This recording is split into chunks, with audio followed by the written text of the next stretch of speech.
Manipur Police has sealed Salai Privates Holding Limited today. Anxious shareholders and investors stormed Salai Finance at Uripok this morning. A large number of people were seen waiting for the office to open from early morning. A large number of cops were present there to thwart unwanted incidents.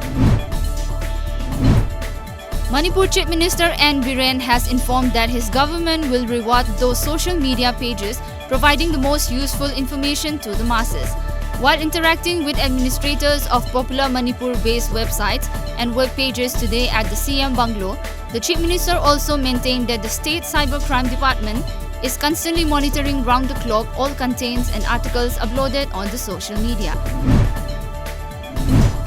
Certificates of participation were distributed to the 52 individuals who took part in the recently held 7-day Manipur Folk Dance Workshop organized by Srimanta Sankardev Krishti Vikas Kendra, Hojai Civil District Headquarter, Sankardev Nagar and Manipur Kala Krishti Kendra No. 1, People Pukri, Lanka yesterday.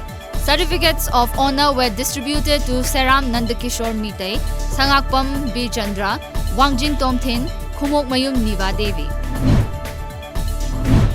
Koliabor Lok Sabha MP Gaurav Gogoi will introduce a private members' bill proposing amendments in the Air Prevention and Control of Pollution Act 1981 during the winter session of the Parliament. The winter session will commence on November 18 and continue till December 13.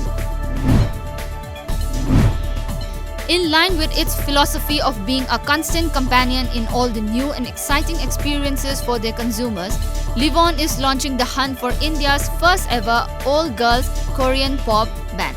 The K-pop genre has created one of the biggest waves in the global entertainment circuit and gained immense popularity with Gen Z across the world, according to press release.